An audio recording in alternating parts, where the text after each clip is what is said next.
अजीम की आप लोगों की पहली क्लास तो हो चुकी है, ठीक है। तो सर अजीम ने आपके पास क्या डिस्कस किया है? मेरे ख्याल से इंट्रोडक्शन डिस्कस किया होगा, सही है।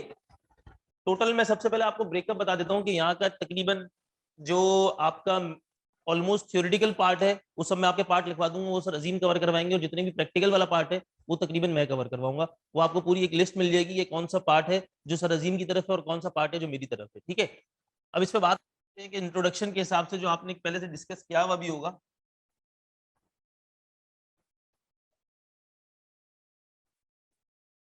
जब वर्ड इस्तेमाल होता है टेक्स्ट, तो सबसे पहले आपके दिमाग में क्या आता है कि बेसिकली टेक्स्ट किस पे लगेगा, क्या चीज है, क्यों लेते हैं, बेसिकली क्या चीज है ये टेक्स्ट। एक एक रफ आइडिया पूछ रहा हूँ जो आपके जहन में है। हाँ भाई, किस पे लगेगा? पहले ये बता। हर शहरी पे लगेगा, बिल्कुल सही बात है। हर शहरी पे लगेगा, और शहरी पे लगना चाहिए, जाहिर सी बात है, क्योंकि उस मुल्क के कुछ ना कुछ एक्सपेंसेस हैं जो उसको मीटअप करने के लिए चलाने पड़ेंगे। तो जाहिर सी बात है उस मुल्क में जो रहते हैं उनको फर्ज है, अगर उन्होंने कुछ ना कुछ किया है तो जाहिर सी बात है उस पर टैक्स देते, बिल्कुल शहरी पे लगेगा। उस बात पे करें किस का, क्या एक बंदा था, मैंने पूरे साल के स्टार्ट में आके मतलब कुछ भी नहीं, साल के आखिरी तक बैठा रहा, आखिरी मतलब, तो क्या मैं टैक्स देने पे पाबंद हूँ? नहीं होऊंगा। तो टैक्स से सबसे पहली पाबंदी ये निकलती है, टैक्स किस बात पे लगता है? टैक्स लगता है इनकम पे, ऐसा ही है। सबसे पहली शर्त है टैक्स लगता है इनकम पे। हाँ भाई, टैक्स देने के लिए सब कमाना जरूरी है। कमाओगे तो टैक्स देने के लिए जाओगे, इससे पहले ऐसा नहीं है कि कमाया ही नहीं है टैक्स देने के लिए चले जाए। अगर साल के स्टार्ट में मैंने काम स्टार्ट किया, ऐसी बात है, इस भाई ने काम स्टार्ट किया कहीं से भी लाया 5, उस 5 लाख को 15 लाख की है, मतलब इन्होंने टोटल 10 लाख रुपया कमाया उससे। तो ये भाई है 10 लाख रुपए पे कुछ ना कुछ जो टैक्स का परसेंटेज होगा उस हिसाब से इनको टैक्स देना पड़ेगा। अब मैं बेचारा 5 लाख रुपए साल के आखिर में उस 5 लाख को 1 लाख करके चला गया, तो क्या मैं टैक्स दूंगा? नहीं दूंगा। तो टैक्स से सबसे पहली चीज ये समझ आती है, टैक्स से डायरेक्टली जो चीज समझने वाली चीज है वो ये है कि टैक्स किस पे लगता है? टैक्स लगता है इनकम पे। और टैक्स लगना क्यों जरूरी है? जाहिर सी बात है, हर मुल्क के कुछ ना कुछ एक्सपेंसेस होते हैं उस मुल्क को चलाने के लिए। अब हमारे यहाँ उस मुल्क की होती है, ऐसा नहीं कि मुल्क की इनकम नहीं होती। जाहिर सी बात है, अगर पाकिस्तान की बात की जाए तो हमारे यहाँ पे गवर्नमेंट की इनकम कहाँ कहाँ से आती है भाई?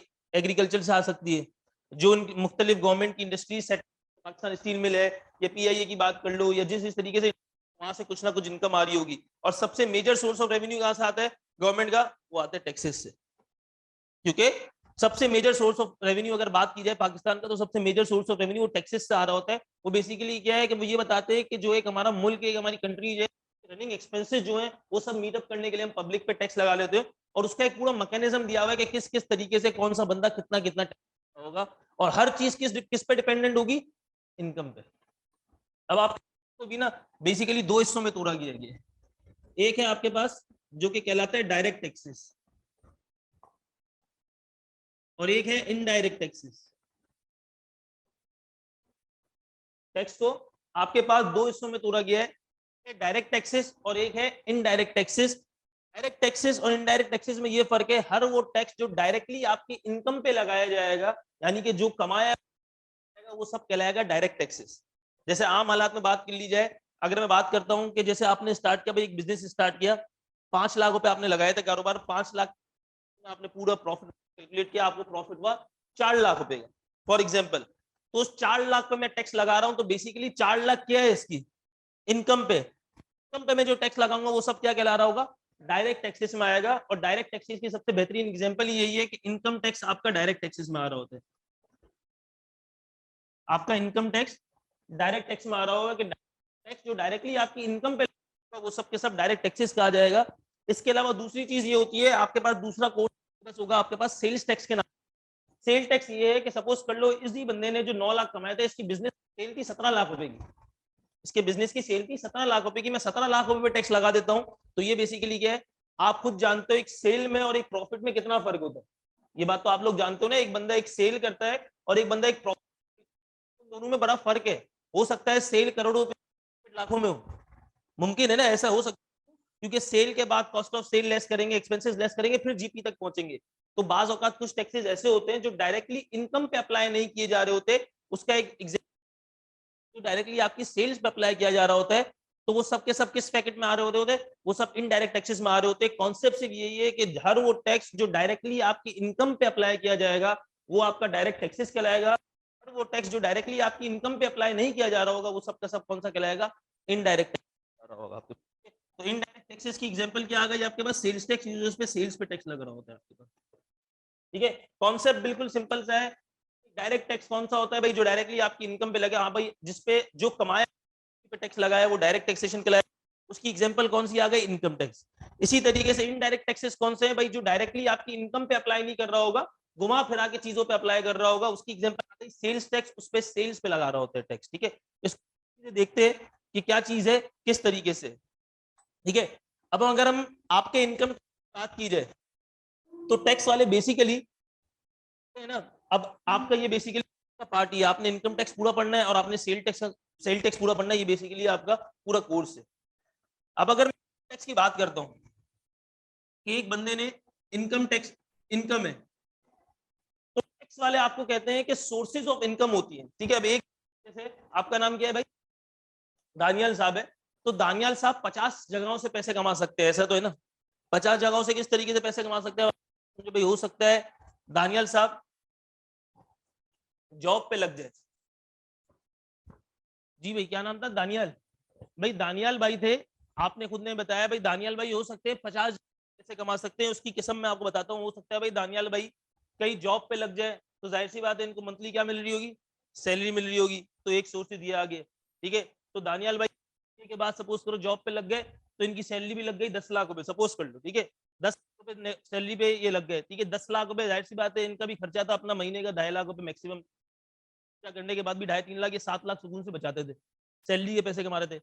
2-3 महीने, 3 महीने गुजरे, तो दानियाल भाई ने क्या किया? दानियाल भाई ने किसी कंपनी में कोई शेयर्स वेयर्स खरीद लिए।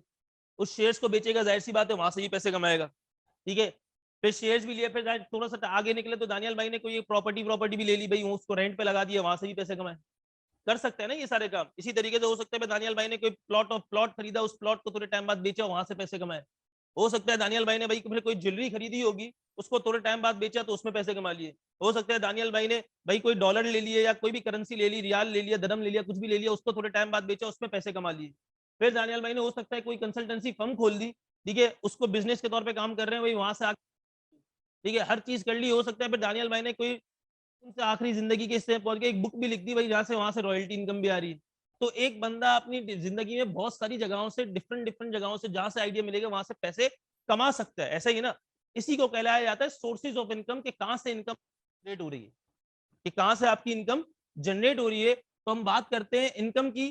तो सोर्सेज ऑफ इनकम टैक्स के हिसाब से, एसओआई की अगर मैं बात कर लूं, सोर्सेज ऑफ इनकम टैक्स में बेसिकली 5 सोर्सेज ऑफ इनकम है, इसके अलावा छठी सोर्सेज ऑफ इनकम नहीं आ सकती। सबसे पहली चीज, income from salary,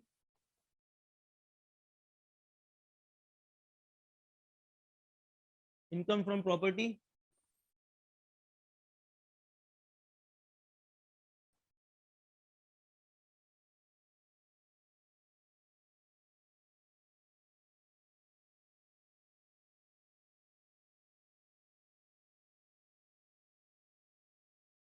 income from other sources. Tax basically आपको कहता है कि टोटल कहानी एक बंदा जितने भी पैसे कमा सकता है ना, वो इन 5 सोर्सेज में होंगे, छठा कोई सोर्स नहीं होगा। मतलब ये बिल्कुल टैक्स की नजर में आखिरी अल्फाज है कि भाई 5वें के अलावा सोर्स नहीं हो सकता। टोटल कुल 5 सोर्सेज ऑफ टैक्स के आएंगे, इसके अलावा एक बंदा पैसे नहीं कमा सकता। और यही बेसिकली आपको समझो, ये 5 हेड्स ही पूरी पूरी एक दुनिया है, वो आपने पढ़ने, आपका 70% सिलेबस इधर ही आके खत्म होता है। ठीक है, ये 5 हेड्स अपनी अपनी एक दुनिया है। सैलरी एक पूरी कहानी है, उसको देखना है। प्रॉपर्टी पूरी एक कहानी है, उसको देखना है। बिजनेस पूरी एक कहानी है, उसको देखना है। कैपिटल गेन पूरी एक कहानी है, उसको देखना है। अदर सोर्सेज भी पूरी एक कहानी है, उसको देखना है। ठीक है, अगर ये 5 आइटम हम कवर कर देते तो आपका समझो तकरीबन 70% सिलेबस आपका खत्म हो जाए। ये चीज है। तो कहानी ये है कि इन सब चीजों को देखना पड़ेगा। तो बात वहां थी कि हमने कहा कि टैक्स से पहले जरूरी है इनकम।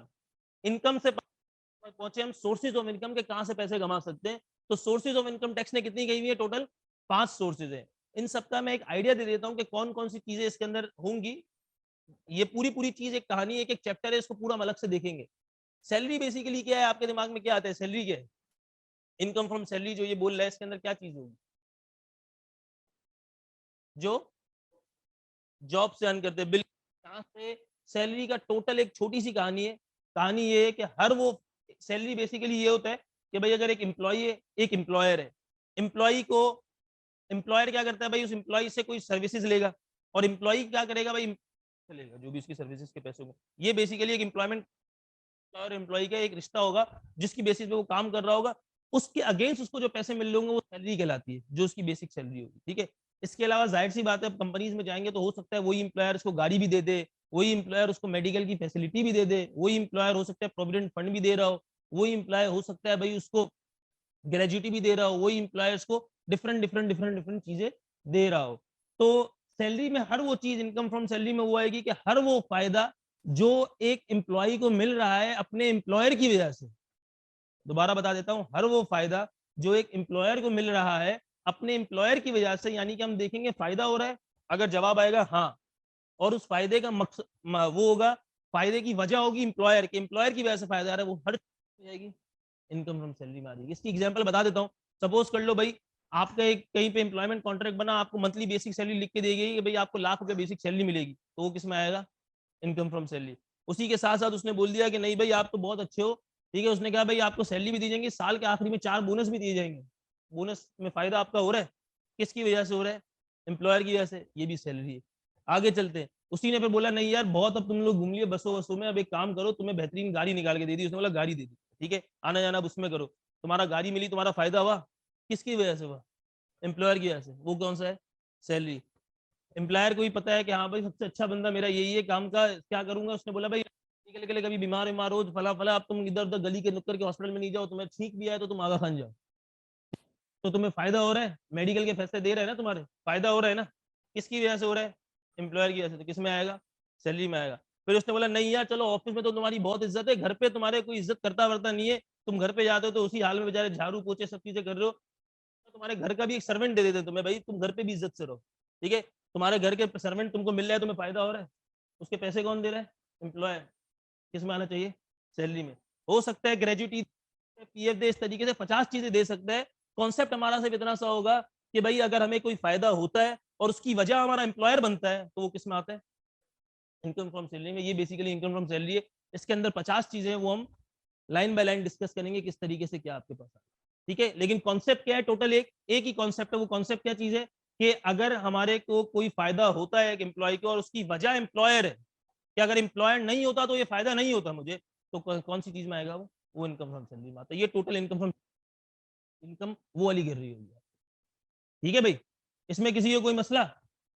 फिर चलते हैं इनकम फ्रॉम प्रॉपर्टी। अब बताओ इनकम फ्रॉम प्रॉपर्टी में आपको क्या समझ आता है, क्या चीज होगी,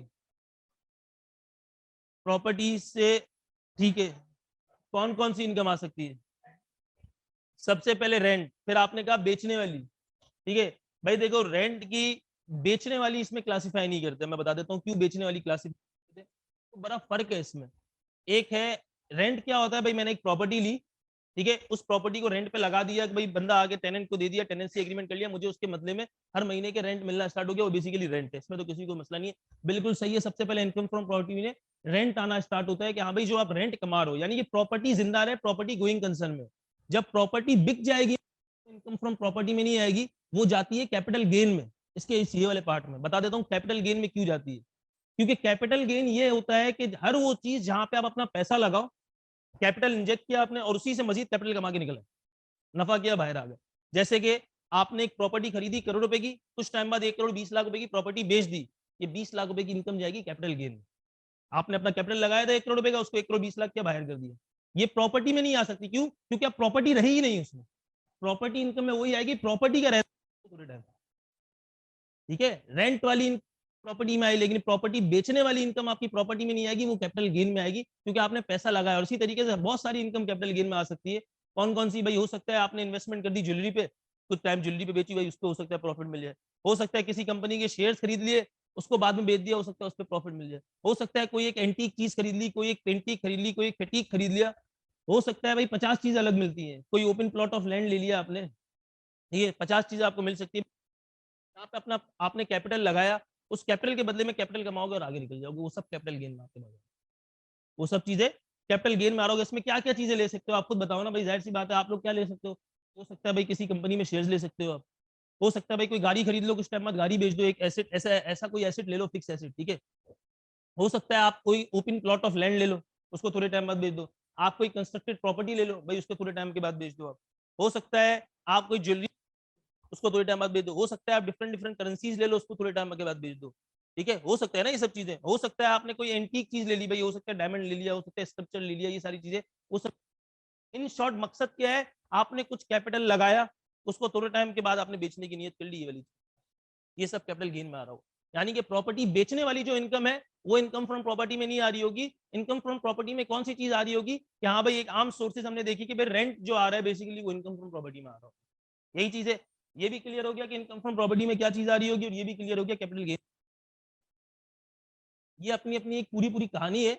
हम उसके हेड में जाके प्रॉपर्ली उसको डिस्कस करेंगे। अभी सिर्फ आपको एक आइडिया बता रहा हूँ कि आपका दिमाग बनेगा, हाँ भाई ये अल्फाज जो इस्तेमाल हो रहे हैं उस अल्फाज का मतलब क्या है, क्या क्या चीजें इसके अंदर आ सकती है, क्या क्या चीजें नहीं आ सकती। इसको डिटेल में एक एक चीज जाके देखेंगे।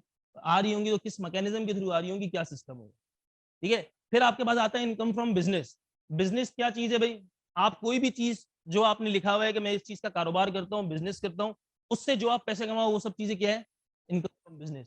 सपोज कर लो इस भाई ने बोला मैं डेस्क बना बना के बेचूंगा, इससे ये पैसे कमा रहा है, तो बेसिकली क्या है, ये इसकी इनकम फ्रॉम बिजनेस। आपने बोला मैं बुक बना बना के बेचूंगी, तो बुक से जो आप पैसे कमा रहे हो वो सब आपकी इनकम फ्रॉम बिजनेस। ने कहा मैं सूट्स बना बना के बेचूंगा, इससे जो ये पैसे कमा रहा है ये बेसिकली। इसने कहा मैं मोबाइल की ट्रेडिंग करूंगा, इसने मोबाइल की ट्रेडिंग से जो पैसे कमाए वो इसकी इनकम फ्रॉम बिजनेस है। हर वो चीज जो मैंने सोच लिया भाई मैं बिजनेस करूंगा इसका, जो भी चीज है उससे जो मैं पैसे कमा रहा हूँ फ्रॉम बिजनेस में आपके पास। कोई मसला है इसमें। ठीक है। फिर लास्ट चीज आ जाती है इनकम फ्रॉम अदर सोर्सेज। ठीक है, अदर सोर्सेज की डेफिनेशन है ना टैक्स ने कोई दी नहीं है। सबसे मजे की बात यही है। अदर जैसे देखो सैलरी की टैक्स ने एक हदूद लगाई कि भाई ये सब चीजें सैलरी में आएंगी। प्रॉपर्टी में उसने हदूद लगाई कि ये सब चीजें प्रॉपर्टी में आएंगी।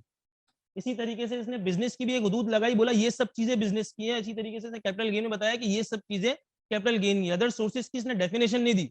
इसने कहा है कि अगर कोई भी ऐसी सोर्स ऑफ इनकम हो जिसके बारे में आप श्योर हो कि वो सैलरी में नहीं आ सकती, बिजनेस में नहीं आ सकती, वो कैपिटल गेन में नहीं आ सकती, और वो प्रॉपर्टी में नहीं आ सकती। इन शॉर्ट उसने कह दिया कोई भी ऐसी इनकम जिसके बारे में आप इस बात को इत्मीनान से कह सकते हो कि ऊपर वाले चारों सोर्स में वो क्लासिफाई नहीं हो सकती, उनकी डेफिनेशन के लिहाज से, वो किस में आ जाएगी, अदर सोर्सेज में।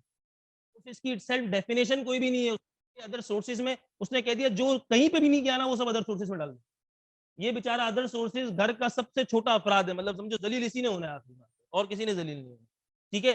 तो क्या चीज है अदर सोर्सेज की, इसने डेफिनेशन ये दे दी है कि अदर सोर्सेज में इसने कह दिया भाई कोई भी चारों सोर्सेज में अगर क्लासिफाई नहीं हो रही होगी इनकम, तो आप क्या कह दो कि वो अदर सोर्सेज में चली जाएगी।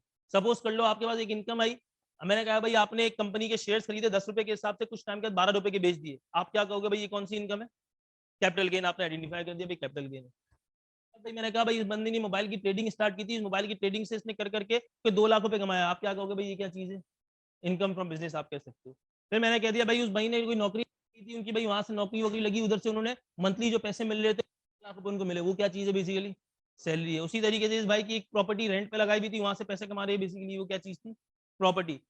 ठीक है। फिर इस भाई ने क्या किया, इस भाई ने एक बुक लिख दी थी, उस बुक की इनकम आ रही है इनके पास। एक बुक लिख दी थी इन्होंने, ठीक है, शायरी की बुक लिख कर आ गए थे, वो भाई धमाल मचा दी है मैट्रिक में उन्होंने।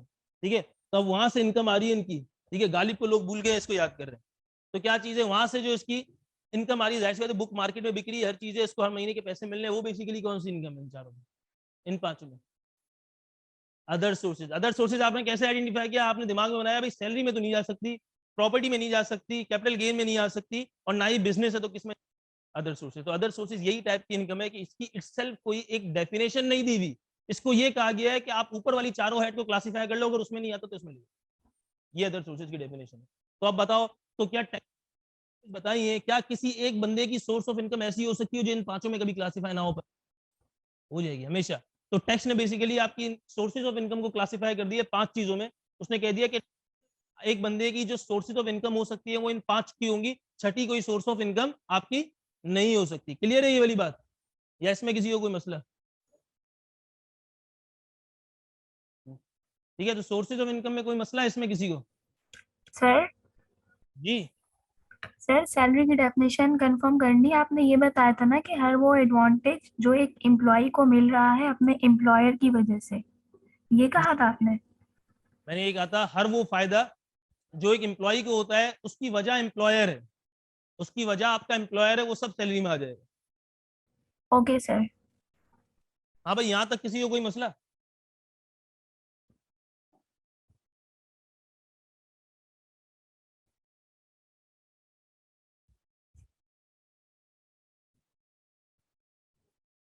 अब इसी तरीके से बात करते हैं कि आपके पास टैक्स में बेसिकली आपको ये बात तो क्लियर हो गई, सोर्सेज ऑफ इनकम कितनी आ गई, 5 सोर्सेज ऑफ इनकम आ गई।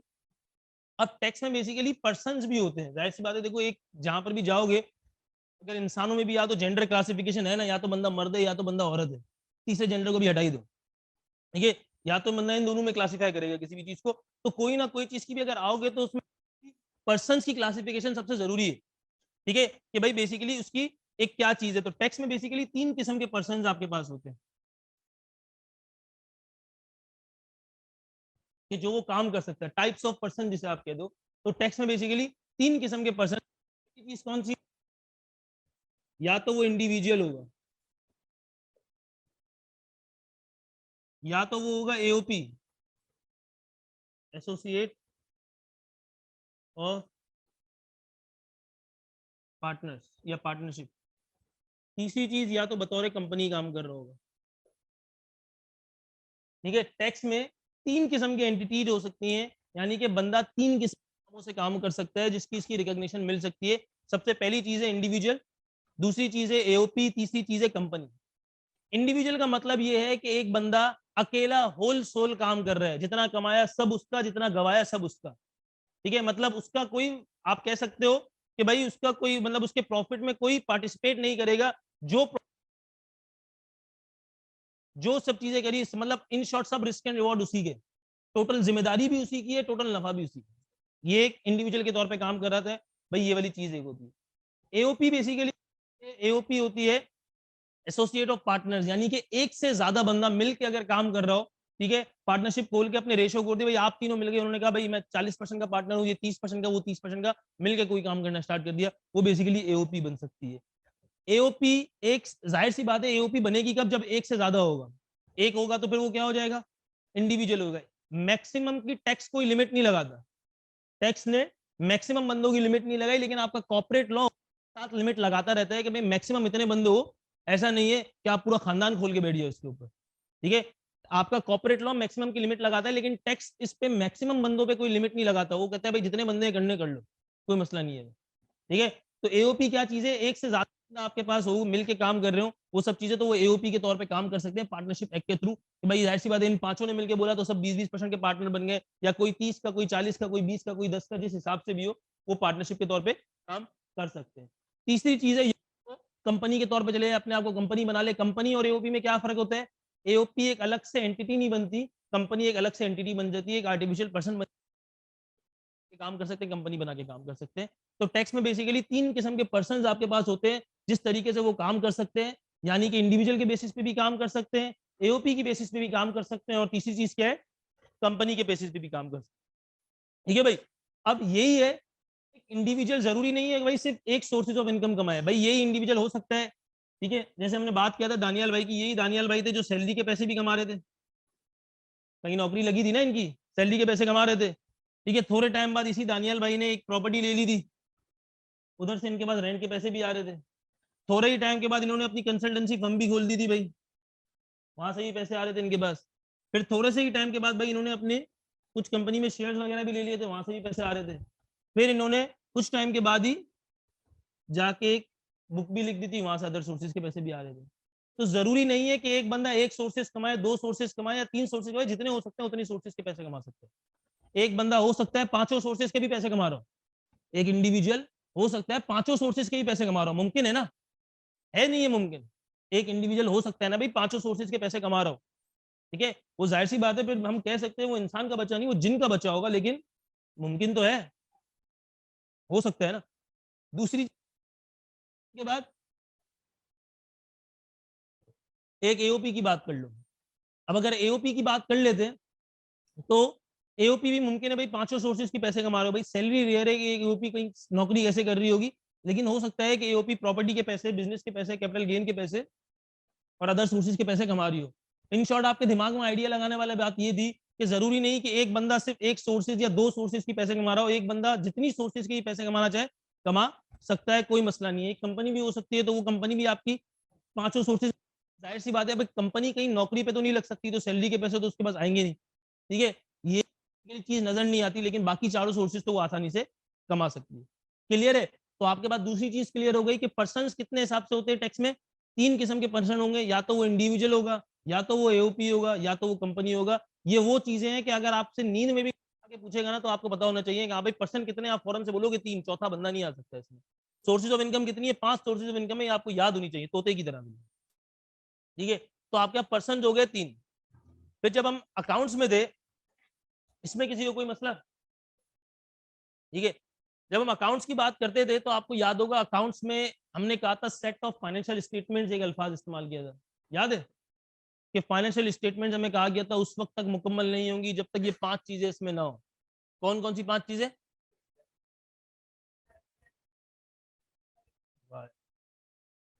बिल्कुल सॉसी, बेहतरीन नाम है ये, बिल्कुल चीजी और सॉसी। ठीक है, स्टेटमेंट ऑफ कॉम्प्रिहेंसिव इनकम हमें कहा गया था भाई, जिसे आम अल्फाज में आप लोग इनकम स्टेटमेंट के नाम से जानते हो।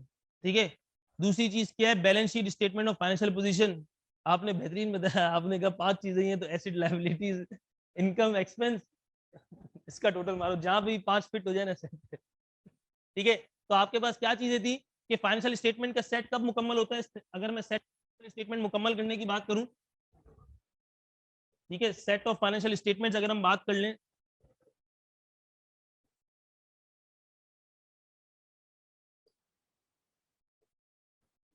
सबसे पहले इन्होंने कहा स्टेटमेंट ऑफ कॉम्प्रिहेंसिव इनकम, बिल्कुल सही है, जिसे आप इनकम स्टेटमेंट के नाम से जानते हो। ठीक है, दूसरी चीज हमें बताई थी स्टेटमेंट ऑफ फाइनेंशियल पोजीशन, जिसे आप बैलेंस शीट के नाम से जानते हो। तीसरी चीज हमें बताई थी स्टेटमेंट ऑफ कैश फ्लोस। चौथी चीज हमें बताई गई थी statement of changes in equity. और पांचवी चीज हमें बताई गई थी नोट्स। ऐसा ही है, ये 5 चीजें बताई गई थी और हमें कहा गया था कभी भी कोई भी पब्लिक लिस्टेड कंपनी अपने अकाउंट्स अगर पब्लिश करेगी तो ये 5 चीजें उसके अंदर होंगी। ऐसा नहीं हो सकता कोई एक चीज हो, कोई 2 चीज हो, या कोई 3 चीज हो। 5 चीजों की अपनी अपनी एक इंपॉर्टेंस थी, याद है? अच्छा नहीं, आपका इस पार्ट का नहीं था, ये अकाउंट्स के पार्ट का था। ठीक है, तो बेसिकली ये था कि जब भी हम किसी भी फाइनेंशियल अकाउंट्स की बात करें तो फाइनेंशियल स्टेटमेंट की सेट की अगर बात करें तो ये 5 चीजें जब तक उसमें नहीं होंगी तो हमारा फाइनेंशियल स्टेटमेंट का सेट मुकम्मल नहीं होता था। ठीक है, 5 चीजें क्या थी भाई? एक कॉम्प्रिहेंसिव इनकम था। इनकम स्टेटमेंट का तो अल्फाज सुना है ना, इनकम स्टेटमेंट क्या था? इनकम स्टेटमेंट क्या बताता था ये बताओ चलो? लॉस एंड प्रॉफिट बताता। तो सबसे इंपॉर्टेंट बात बताए उसकी क्या थी? उस साल का।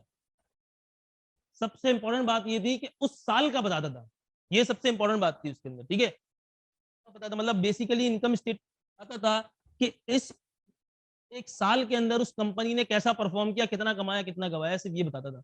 ना प्रीवियस बताता था, ना अगले के प्रोस्पेक्ट्स बताता था, कुछ नहीं बताता था। वो बताता था उस एक साल की हुदूद में उसने कैसा परफॉर्म किया। ऐसा ही है।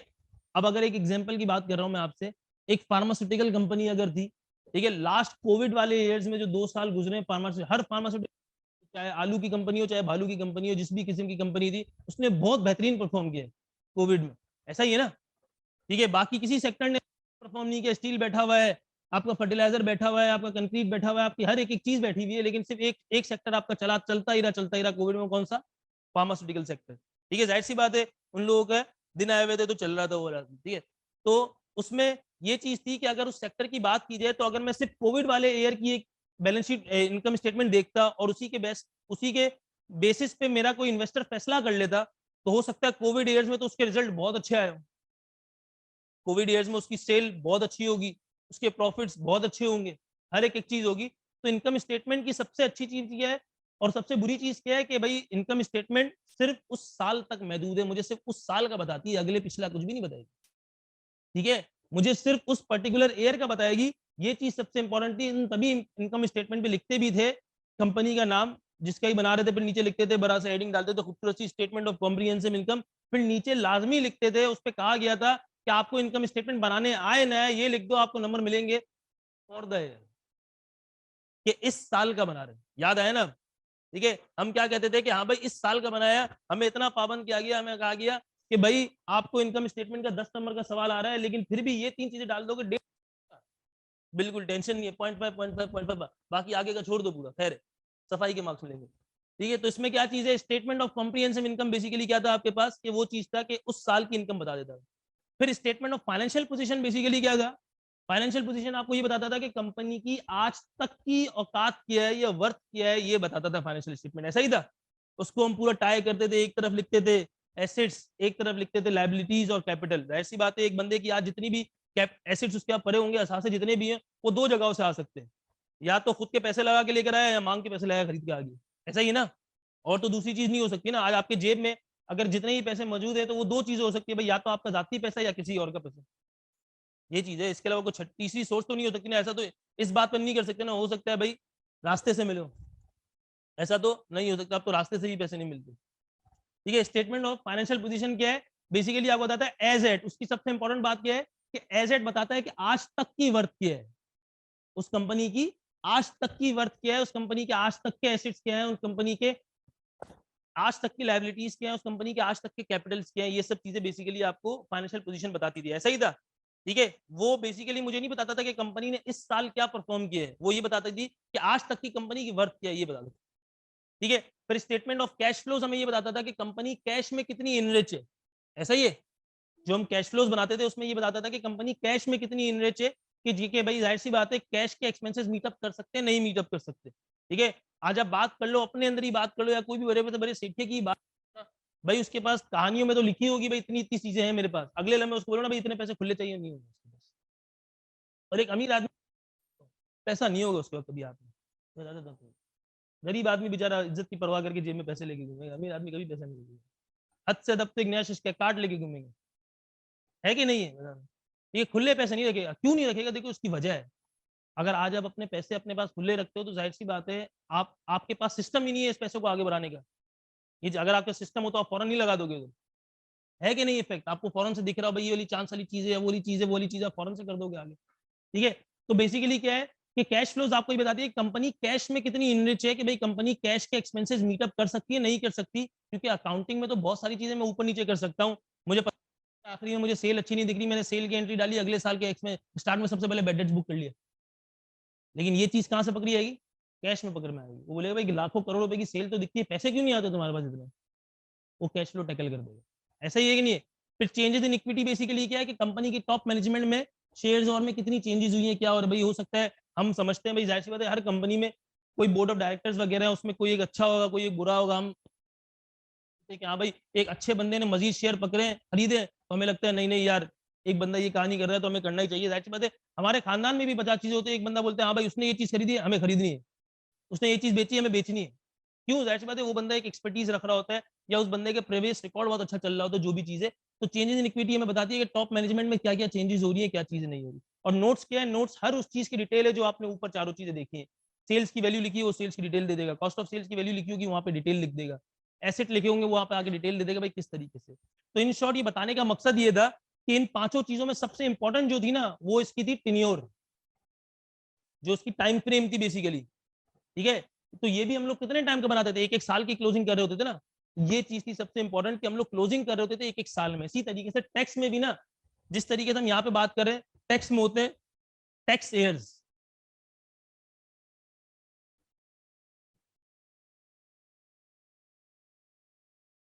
क्योंकि मैं कोई भी चीज बनाऊंगा और जब तक उसकी डेट मेंशन नहीं करूंगा, कट ऑफ डेट यानी स्टार्ट क्या हो रहा है एंड कहां पर हो रहा है, तो वो रिपोर्ट बेकार है मेरे लिए, वो रिपोर्ट मेरे लिए बेकार है। ऐसा ही है ना भाई, मैं आज आपसे पूछता हूँ, आप मुझे बताओ, अगर आज आपसे पूछे कि भाई आपके वालिद साहब ने पूछा भाई मुझे कल खर्चा बताओ आपने कल के दिन में क्या किया, तुम उनको बताओ 25 दिन के बाद जाके, हाँ उस दिन जो आपने बोला था वो बोले मैं क्या करूंगा मुझे पिछले दिन का बता भाई, जाहिर सी बात है। तो कट ऑफ डेट और टाइमिंग बड़ी इंपॉर्टेंट रखती है कि हाँ भाई कि रिपोर्टिंग में सब ये चीजें भाई किस टाइम से किस टाइम की बात कर रहा हूँ। तो टैक्स में वो आपको बताता है टैक्स ईयर्स, क्या भाई आप किस टाइम को डोनेट कर रहे हो, क्या कर रहे हो। तो टैक्स ईयर बेसिकली आपके पास में भी तीन होते हैं, कितने, तीन टैक्स ईयर आपके पास। एक होता है नॉर्मल टैक्स ईयर, फिर एक होता है स्पेशल टैक्स ईयर, और फिर एक होता है ट्रांजिशनल टैक्स ईयर। ये पढ़ा था नहीं पढ़ा था, ये पढ़ लिया था। ठीक है, आपके पास टैक्स ईयर कितने होते हैं, आपके पास तीन किस्म के टैक्स ईयर होते हैं, एक होता है नॉर्मल टैक्स ईयर, एक होता है स्पेशल टैक्स ईयर, और एक होता है transitional tax year. Normal tax year क्या होता है, नॉर्मल टैक्स ईयर हमें ये कहला, कोई भी टैक्स ईयर आपका स्टार्ट हो रहा होगा 1 जुलाई से और एंड होता होगा 30 जून पे। 1 जुलाई से स्टार्ट होगा और 30 जून का स्टार्ट एंड हो रहा होगा। इस किस्म के पीरियड को हम कहेंगे नॉर्मल टैक्स ईयर, कि ये हमारा नॉर्मल टैक्स ईयर, टैक्स इसको नॉर्मल मांगते हैं।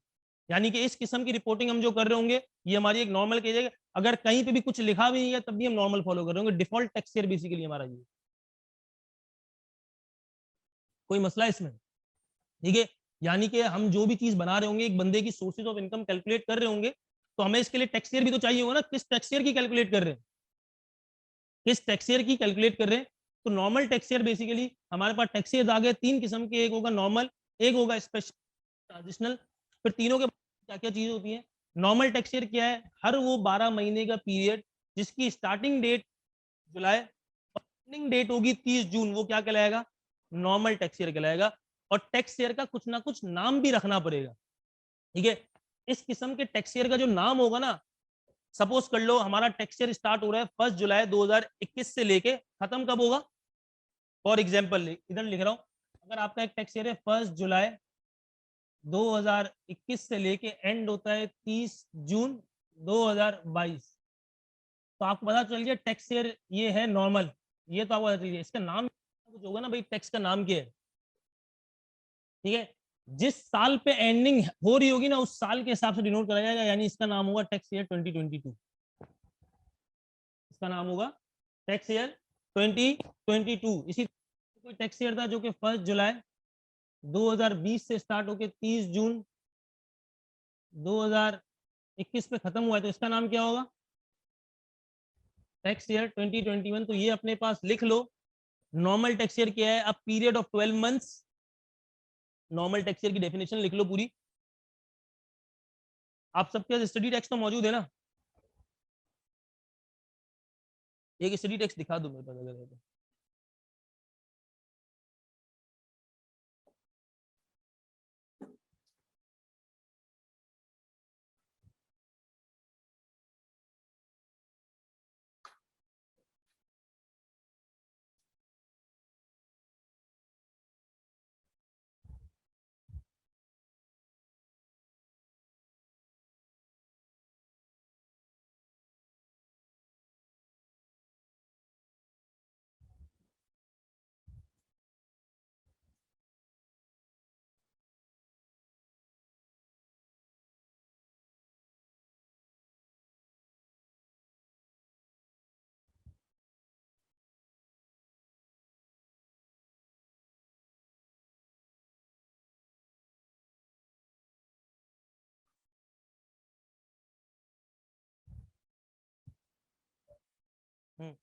पेज नंबर 43 पे आ जाओ।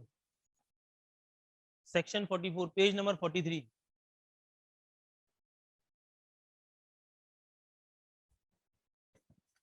ठीक है, देखो इसमें क्या लिखा हुआ है। पेज नंबर 43 ओपन कर लिया सबने?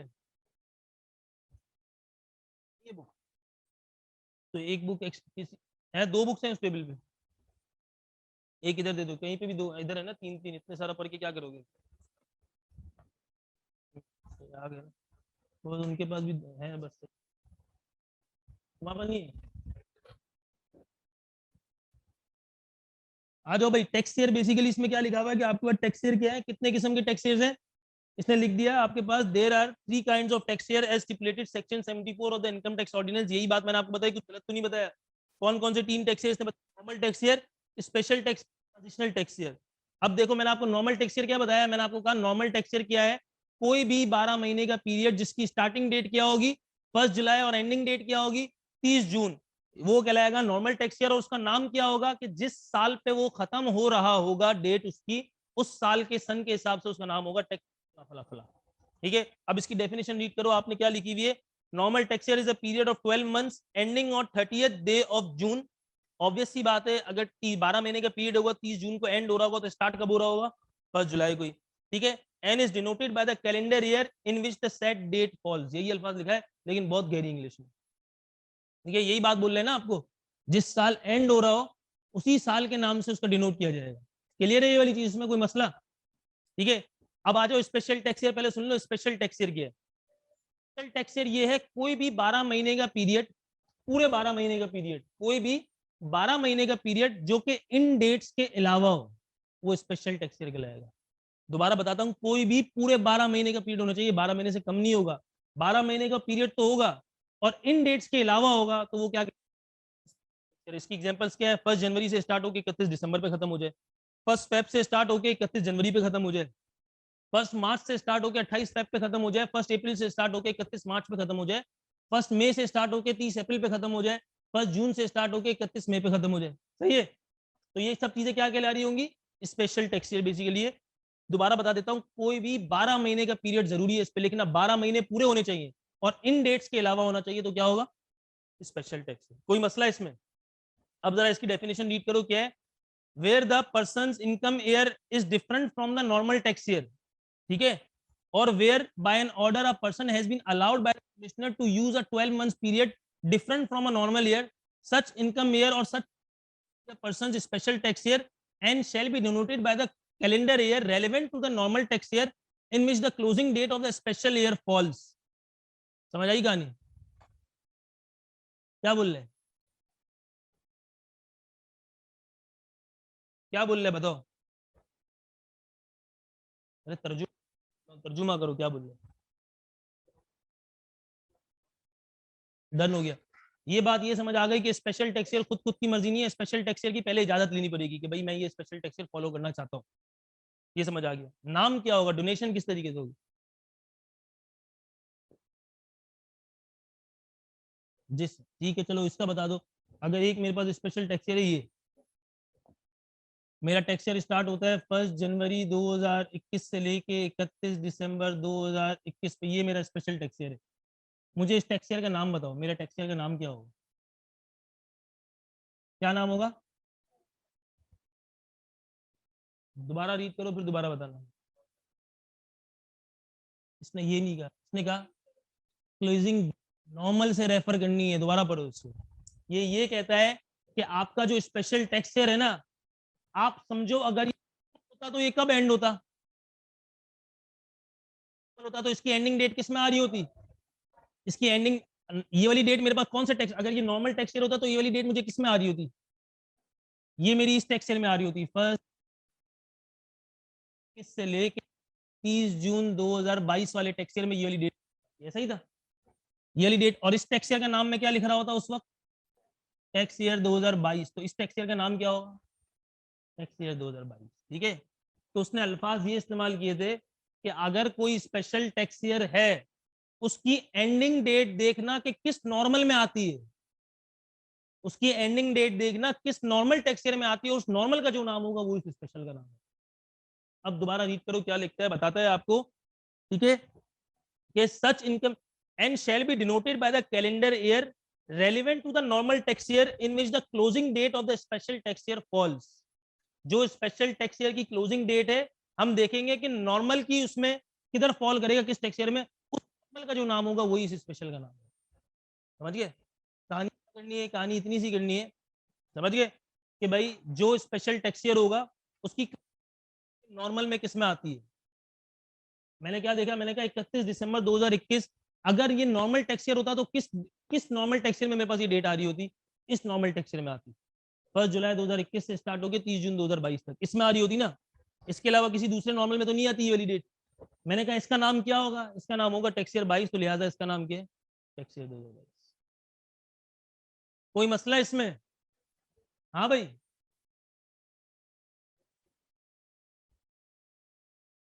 आ जाओ भाई, फेब से स्टार्ट कर लेते हैं।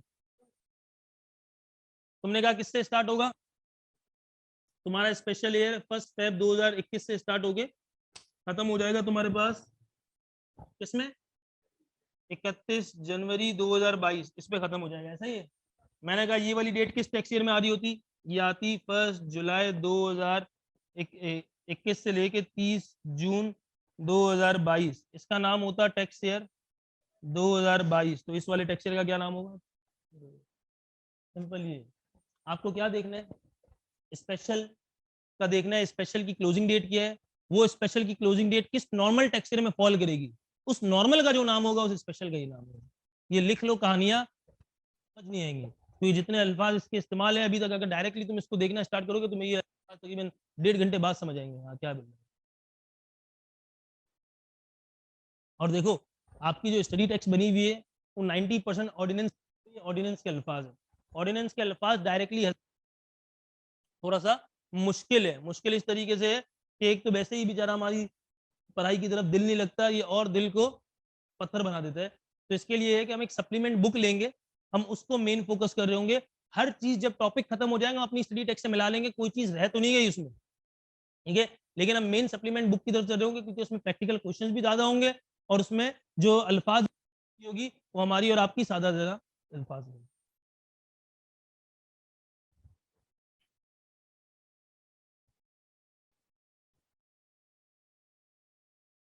आपकी कितनी क्लासेस हुई है टेक्स्ट की? एक, उसमें क्या क्या डिस्कस किया जरा ये बता दो मुझे।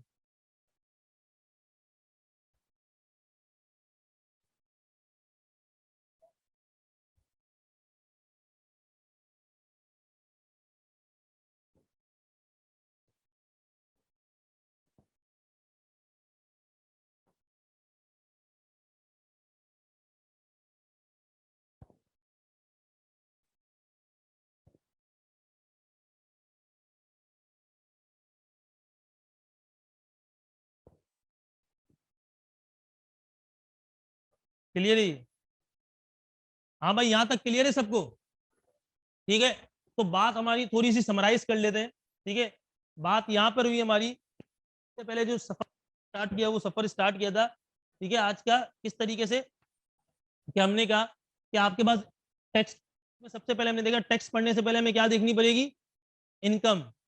इनकम के लिए देखने पहुंचेगा किधर? Sources of income. Sources of income पे कहानी पहुंची तो हमने कहा टेक्स्ट ने कितनी सोर्सेज ऑफ इनकम कही हुई है? 5। कौन कौन सी? Salary, property, other sources. ये पांचों सोर्सेज आपको टेक्स्ट ने कह दी भाई, 5 सोर्सेज इसी तरीके से। फिर हमने कहा कि भाई कौन कौन से बंदे ये सोर्सेज कमा सकते हैं, तो कितने किस्म के पर्सन निकले? 3 किस्म के। कौन कौन से? Individual, AOP. फिर हमने इस बात का भी टोटल कहानी कर ली कि अगर एक इंडिविजुअल भी हो सकता है पांचों सोर्सेज की कमा रहा हो, कोई कैद नहीं है कि एक बंदा 1 कमाएगा, 2 कमाएगा, 3 कमाएगा। भाई जो मैक्सिमम हो रहा होगा वो कमा सकता है, उससे कोई हमें इस बात का एतराज नहीं है। एक इंडिविजुअल हो सकता है पांचों सोर्सेज की इनकम कमा रहा हो, एक एओपी भी मैक्सिमम कमा रहा हो, एक कंपनी मैक्सिमम कमा रहा हो, हमें इसमें कोई एतराज नहीं है। फिर हमने कहा कि भाई जाहिर सी बात है ये बंदा ये सब चीजें कमा सकता है, लेकिन इस सब के लिए सबसे इंपॉर्टेंट है टाइम फ्रेम। ठीक है, टाइम फ्रेम से निकलते हुए पहुंची किधर? टैक्स ईयर पे। क्या हाँ भाई टैक्स इधर तक का कौन सा कट ऑफ पॉइंट होगा, कौन सी स्टार्टिंग पॉइंट होगी, जो हम उस बंदों की रिपोर्टिंग कर रहे होंगे कि मिस्टर दानियाल, अगर एक इंडिविजुअल है दानियाल, तो उसने ये पांचों सोर्सेज कमाई है, तो किस पीरियड से किस पीरियड तक की कमाई हुई। ठीक है, ये चीजें। तो पीरियड्स की तरफ जब हम पहुंचे तो टैक्स ईयर्स निकले। टैक्स ईयर हमने कहा कि हमारे पास 3 किस्म के टैक्स ईयर होंगे। सबसे पहला टैक्स ईयर होगा नॉर्मल टैक्स ईयर, दूसरा टैक्स ईयर होगा आपके पास, तीसरा किस्म का टैक्स ईयर होगा आपके पास transitional tax year. Normal tax year की हमने ये बात करी, इसके आगे नाम लिख लेना डिफॉल्ट टैक्स ईयर। अगर सवाल में कुछ भी नहीं लिखा हुआ कोई टैक्स ईयर का, तो हम नॉर्मल ही फॉलो करेंगे। ठीक है, ही फॉलो कर रहे होंगे। इसकी सबसे छोटी सी एग्जांपल ये चीज है, अगर आप आज बैंक में फोन करते हो मेरे अकाउंट में पैसे कितने हैं, वो आपको बोलता है 1,00,000 रुपए, ठीक है, आपके अकाउंट में पड़े हो, तो आप क्या समझोगे? वो 1,00,000 रुपए प्लस फिगर बता रहा है माइनस फिगर बता रहा है आपको?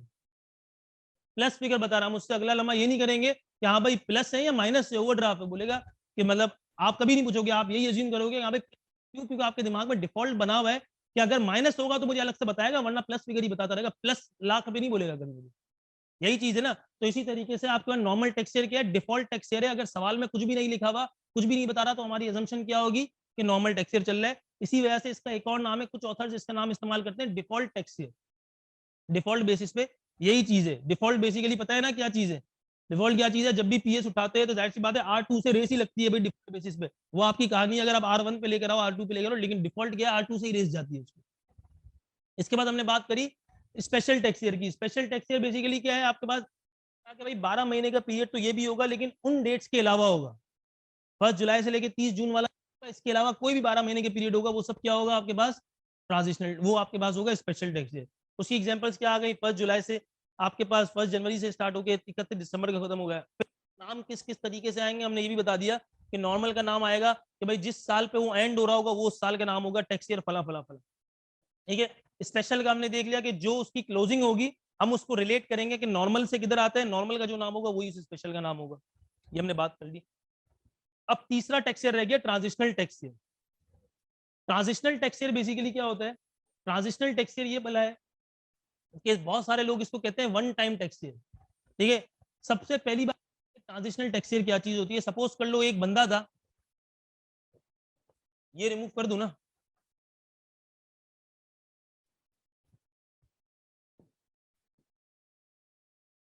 हाँ भाई सपोज कर लो एक बंदा था, टैक्स ईयर था ये वाला, नॉर्मल टैक्स ईयर फॉलो करता था 1 जुलाई 2020 से लेके 30 जून 2021 तक ये फॉलो कर रहा था, ठीक है। इस बंदे ने कह दिया कि भाई ठीक है ये कौन सा टैक्स ईयर है, एक नॉर्मल, ये बंदा ये फॉलो करता था, इसका नाम, इस टैक्स ईयर का नाम क्या होगा, टैक्स ईयर 2021, हमें पता है इसका नाम भी हो गया भाई, ठीक है। इस बंदे ने ये कह दिया कि यार अब मैं नॉर्मल टैक्स ईयर फॉलो नहीं कर सकता, अब मुझे नॉर्मल टैक्स ईयर फॉलो नहीं करना, मुझे एक स्पेशल टैक्स ईयर की तरफ जाना है। स्पेशल टैक्स ईयर क्या है, मैंने कहा मुझे जाना है बेसिकली 1 जनवरी 2000, जाहिर सी बात है इसके बाद 22 का जनवरी आएगा सीधा, 22 से लेके 31 दिसंबर 2022 ये वाले टैक्स ईयर पे जाना है। हमने कह दिया ये वाले टैक्स ईयर का नाम क्या हो जाएगा, टैक्स ईयर 2023, ठीक है। हमने कह दिया भाई ये इसका नाम भी हो गया, उसने कह दिया भाई, उसने कोई नीड बता दी होगी भाई उसको क्यों, तो जाहिर सी बात है कि स्पेशल टैक्स ईयर है, इन दोनों के बीच में गैप आ गया है 6 महीनों का। वो क्या गैप है बेसिकली, वो गैप है आपके पास 1 जुलाई 2021 से लेके 31 दिसंबर 2021 तक, ये बेसिकली गैप है, ऐसा ही है। ये बेसिकली गैप क्या कहलाएगा पता है, ट्रांजिशनल टैक्स ईयर।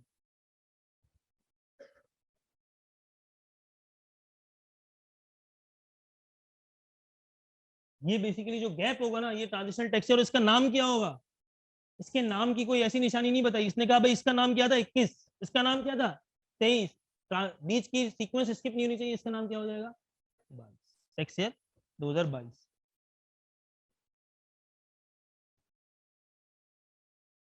क्लियर है। तो ट्रांजिशनल की सबसे खास बात पता है क्या है, ये मैक्सिमम मैक्सिमम मैक्सिमम 11 महीने का हो सकता है, इससे ऊपर नहीं आ सकता। जैसे ये 12 पे गया ये क्या हो जाएगा, एक स्पेशल हो जाएगा, नॉर्मल हो जाएगा, ठीक है। तो ट्रांजिशनल की सब याद रखना, नॉर्मल पूरे 12 महीने का होगा और स्पेशल भी 12 महीने का टैक्स पीरियड होगा पूरा का पूरा, लेकिन ट्रांजिशनल जो मैक्सिमम मैक्सिमम भी होगा ना, मिनिमम भी 1 महीने का होगा और मैक्सिमम कितना हो सकता है 11 महीने, 12 महीने का नहीं हो सकता। तो बेसिकली ट्रांजिशनल क्या है, ट्रांजिशनल इटसेल्फ कोई टैक्स ईयर नहीं है। जब भी एक बंदे को एक नॉर्मल टैक्स ईयर से स्पेशल की तरफ जाना होगा, या तो एक स्पेशल से नॉर्मल की तरफ आना होगा, या फिर एक स्पेशल से दूसरे स्पेशल की तरफ जाना होगा, इसके अलावा कोई चौथी पॉसिबिलिटी नजर आती है नहीं। जब ये बंदे को मूव होना होगा तो एक डिफरेंस अराइज कर रहा होगा, वो डिफरेंस हो सकता है 1 मंथ से लेके 11 मंथ तक, किस तरीके से होगी ये भी आपको बता दूंगी, ठीक है।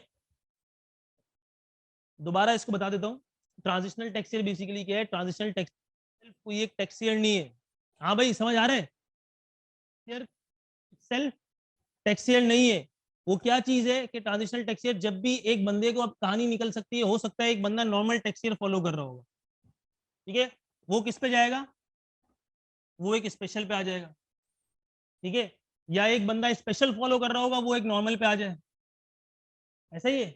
या एक बंदा स्पेशल फॉलो कर रहा होगा, दूसरे स्पेशल पे चले जाए, ऐसा ही ना। 3 किस्म की पॉसिबिलिटीज आपको निकल सकती है, एक बंदा नॉर्मल फॉलो कर रहा होगा स्पेशल पे आ जाएगा, या तो फॉलो कर रहा होगा नॉर्मल पे आ जाएगा, या एक स्पेशल पे होगा तो दूसरे स्पेशल पे चले जाएगा। इसके अलावा कोई तीसरी पॉसिबिलिटी मुझे दिखती है, ठीक है। तो अगर इस किस्म की मूवमेंट्स टैक्स ईयर में मुझे करनी होंगी, तो वो मूवमेंट के लिए कोई डिफरेंस अराइज, लाजमी अराइज कर जाएगा डिफरेंस।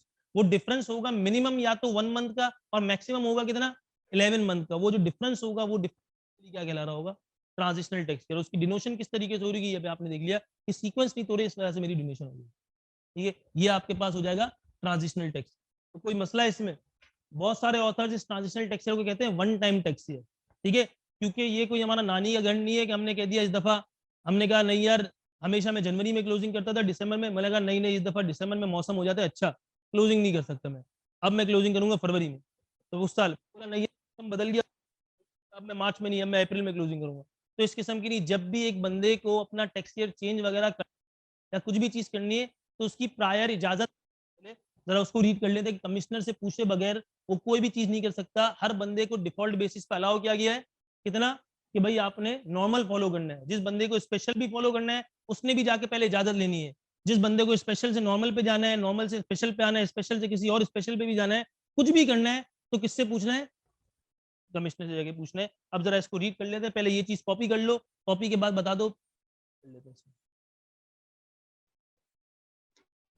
सर जी ट्रांजिशनल टैक्स ईयर का आपने नेम क्या लिखा है? टैक्स ईयर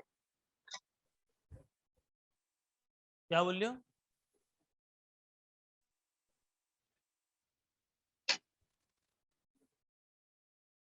दोबारा बोलो, बोल लियो।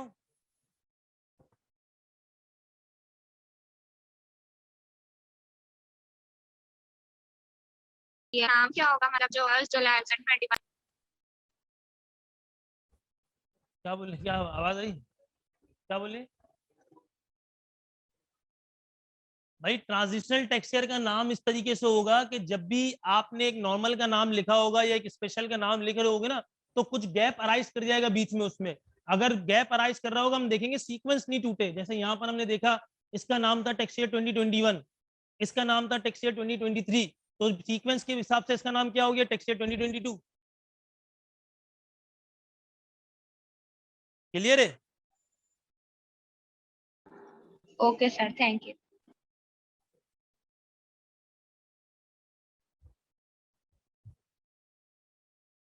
हाँ भाई, यहाँ तक क्लियर हो गया सबको? ठीक है, अब जरा पेज नंबर 43 पे आ जाओ, जो आपके पास पूरी कहानियां लिखी हुई हैं, जरा उसको एक दफा रीड कर लेते हैं। हाँ भाई, स्पेशल टैक्स ईयर को रीड कर लेते हैं। स्पेशल टैक्स ईयर क्या है? ठीक है भाई, इसने बता दिया, where the person income year is different from the normal tax year, or where by an order a person has been allowed by the commissioner to use the 12-month period different from the normal tax year, such income year or the such period shall be the person's special tax year and shall be denoted by the calendar year relevant to the normal tax year in which the closing date of the special tax year falls। ये आपको पूरी कहानी समझ आ गई? इसके बाद आपसे कहता है, the board has the authority to prescribe tax year in respect of particular class of taxpayer, for example in respect of certain classes of assessees following special tax years are specified by the board। ठीक है, कुछ आपके पास पहले से ही special tax year classify किए गए हैं कि ये लोग ये वाले टैक्स ईयर फॉलो करना चाहे तो कर सकते हैं। जैसे कि हमारे पास बैंकिंग वालों को बोल दिया, आप देखो इधर लिखा हुआ है, all bank and insurance companies वो 1 जनवरी से 31 दिसंबर की क्लोजिंग कर सकती है, वो उनका डिफॉल्ट टैक्स ईयर होता है। ठीक है, उसी तरीके से उसने लिख दिया, ऑल पर्सन एक्सपोर्टिंग राइस, जो लोग एक्सपोर्ट कर रहे हैं राइस को, ठीक है, उनके लिए भी उन्होंने कह दिया 1 जनवरी 31 दिसंबर को फॉलो करना है। तो मेरे से जाके ये वो बंदे हैं, उनको मुझसे आके इजाजत नहीं लेनी, वो डायरेक्टली इसको फॉलो कर सकते हैं। वरना हर बंदे को नॉर्मल से स्पेशल पे आने के लिए इजाजत लेनी है। अगर बंदा राइस एक्सपोर्ट कर रहा है तो उसको मुझसे आके पूछना नहीं है कि मैं जनवरी से दिसंबर में आ जाऊं, वो चाह सकते हैं। अगर एक बंदा जो कि बैंकिंग में है, ठीक है, वो नॉर्मल फॉलो कर रहा है तो ओके, वरना उसको जनवरी से दिसंबर फॉलो करना है तो कमिश्नर से पूछना नहीं पड़ेगा, डायरेक्टली फॉलो कर ले। इसी तरीके से अगर कंपनीज है जो कि मैन्युफैक्चर कर रही है, शुगर मैन्युफैक्चरिंग कंपनीज, उनका है 1 अक्टूबर से 30 सितंबर, इनके पीछे वजूहत है। ठीक है, इसके पीछे वजूहत क्या चीज है? क्योंकि देखो बैंकिंग क्यों है, क्योंकि पूरी इंटरनेशनल बैंकिंग, जो जाहिर सी बात अगर बात की जाए तो हमारी यहाँ की पूरी जो स्केड्यूल बैंक है वो किसको रिपोर्ट करते हैं? हाँ, स्टेट बैंक को। स्टेट बैंक किसको रिपोर्ट करता है? आगे जाके उसको रिपोर्ट करना है, ठीक है, वर्ल्ड बैंक को तो नहीं, ठीक है, IMF को या कहीं पे भी वर्ल्ड बैंक, चलो ठीक है, जहां पे भी रिपोर्ट करते हैं उधर की क्लोजिंग आपके पास 31 दिसंबर की है। तो जाहिर सी बात है, ये 30 जून को अकाउंट्स क्लोज करेंगे तो कंसोलिडेट करने में बड़े मसले मसाइल पेश होंगे उनको 6 महीने की। तो इनको कह दिया कि आप भाई 31 दिसंबर की भी क्लोजिंग करने चाहो कर सकते हो, वरना तुम अपने मसले बर्दाश्त करो। तो ये वाली चीज है। इसी तरीके से आपके पास जो पर्सन एक्सपोर्ट राइस कर रहे हैं, राइस वालों का भी क्या है, एक्सपोर्टर्स अपना डेटा पूरा दिसंबर तक का पूरा एक टैक्स ईयर का ले लेते हैं। हाँ भाई, न्यू ईयर का डेटा है, फला है, दिमाग है, जो भी चीज है, तो इस वजह से इनको भी कह दिया कि भाई तुम भी ये वाला टैक्स ईयर फॉलो कर सकते हो। शुगर मैन्युफैक्चरिंग का इस वजह से क्योंकि ये बेसिकली हार्वेस्टिंग का काम है, जो भी चीज काम है, तो इसकी जो मेन सेल रिकॉर्ड होती है वही सेल रिकॉर्ड होती है। तकरीबन आप समझो इन बंदों के पास पूरे साल में पैसे नहीं होते, लेकिन अगर कोई बारी वाला बंदा है ना, उसके बहुत पैसा होगा, बहुत होगा। क्यों? जाहिर सी बात है, वो काम होगा जनवरी में, उसकी फसल फसल उतरी होगी, जनवरी फरवरी में सौदे करेगा, मार्च तक उसके पैसे आ जाएंगे, फिर उसने पूरा बाल के 9 महीने बैठ के खाने हैं। तो ये वाली चीज है, इस वजह से उसको डेटा ये वाला दिया हुआ है। तो इसके पीछे की, हाँ भाई, क्यों ये वाले टैक्स ईयर किस किस को अलाउ किए गए। इसके अलावा आगे आपसे क्या कहता है, a person using a special tax year may apply in writing to the commissioner to allow him to use normal tax year and the commissioner may by an order allow him to use normal tax year। अगर एक बंदा special tax year पे था, वो दोबारा जाके इजाजत ले लेगा उससे कि भाई मुझे दोबारा नॉर्मल टैक्स ईयर की दे दे, तो कमिश्नर राइटिंग में उसको लिख के दे देगा, अभी ठीक है तुम नॉर्मल पे आ सकते हो, कोई मसला नहीं है। फिर कहता है commissioner shall grant permission only if the permission has shown a compelling need to use the special tax year or a normal tax year as the case may be, and the permission shall be subject to the such conditions if any as the commissioner may impose. ये क्या चीज है? Compelling need पे इस पे highlight कर लेना। मैंने आपको कहा ना कि भाई आपको ऐसा तो कुछ भी नहीं है कि भाई आप एक बियॉन्ड द वे जा रहे हो, आपको एक फेवर दी जाए तो आपसे पूछा जाएगा भाई ये कहानी क्यों करना चाहते हो, उस क्यों का आपके पास जवाब होना चाहिए प्रॉपर, उस क्यों का आपके पास प्रॉपर जवाब होना चाहिए कि हाँ भाई मैं इस वजह से करना चाहता हूँ। मतलब ऐसा नहीं है कि मैंने आपको कहा ना कि भाई आपने कहा भाई एक नॉर्मल पे फॉलो कर रहे थे, उसने बोला भाई क्यों करना चाहते हो, बोलते नहीं यार बस आजकल वैसे उस पर क्लोजिंग करूंगा यार, तो ये दिल की बात पे वो नहीं मानेगा, वो बोलेगा भाई तो इसके लिए मुझे एक वजह बता दो कि बेसिकली क्यों चाह रहे हो। तो भाई मैं उसको बोल सकता हूँ कि भाई मेरी एक सब्सिडरी कंपनी है फला फला, उनकी क्लोजिंग वहां पे इस वजह से होती है, मुझे अपने अकाउंट्स कंसोलिडेट करने में मसले मसाइल पेश आते हैं, एक कंपेलिंग नीड देनी पड़ेगी कि हाँ भाई ये वाली चीज है। जाहिर सी बात है अब्बा से भी अगर आज आप पैसे लेने के लिए जाते हो या कुछ भी लेने के लिए जाते हो तो वो भी अगली चीज क्या पूछते हैं, क्यों चाहिए। हम बता देना पूरा मिस्किन वाली शक्ल बनाते हैं ना पूरी, हाँ भाई इस वजह से चाहिए, वो मिस्किन वाली शक्ल लेके जानी पड़ेगी, ये वाली चीज है। सही है, तो ये वाली चीजें हमें बताना पड़ेगा कि बेसिकली वजूहात क्या है कि किस वजह से हमें ये वाली चीज, ठीक है। इसके बाद आपसे क्या कहते हैं, a change of tax year, और इसके बाद इसने ये भी कह दिया कि भाई हो सकता है कुछ कंडीशंस भी लगा दे तुम पे। भाई क्या चीज है भाई, एक आम हालात में क्या चीज है, ये आपके पास भी होता होगा भाई, एक चीज लेके गए कि भाई ये वाली चीज करनी है, मूड में अच्छा हुआ बोला ठीक है कर लो, नहीं मूड में अच्छा हुआ तो क्या करेंगे उसी वक्त पर्चा फाड़ के मुंह पे, या तो क्या होगा एवरेज सिचुएशन होगी तो अब्बा ने बोल दिया अम्मा से पीछे बोली नहीं नहीं ये भी साथ में करते हुए आ जाना, तो मामला दिख रहे होते हैं क्या चीज है, तो भाई वो कुछ कंडीशंस लगा सकते हैं, बोलते हैं हाँ ठीक है ये सब चीजें तो कर लो लेकिन साथ में ये सब डॉक्यूमेंट्स मुझे दे दो ये वाली चीजें, तो कुछ ना कुछ कंडीशंस भी आपके पास वो लगा सकते हैं कि हाँ भाई इसको कंप्लाई कर दो। आगे आपसे कह रहे हैं in order of the commissioner for the change of tax year, कौन से थे, थर्ड पैराग्राफ पे थे ना, a change of tax year from normal to special or vice versa granted by the commissioner is subject to withdrawal if in his opinion it is no longer feasible but not unless the person has been provided an opportunity of being heard। क्या बोलते हैं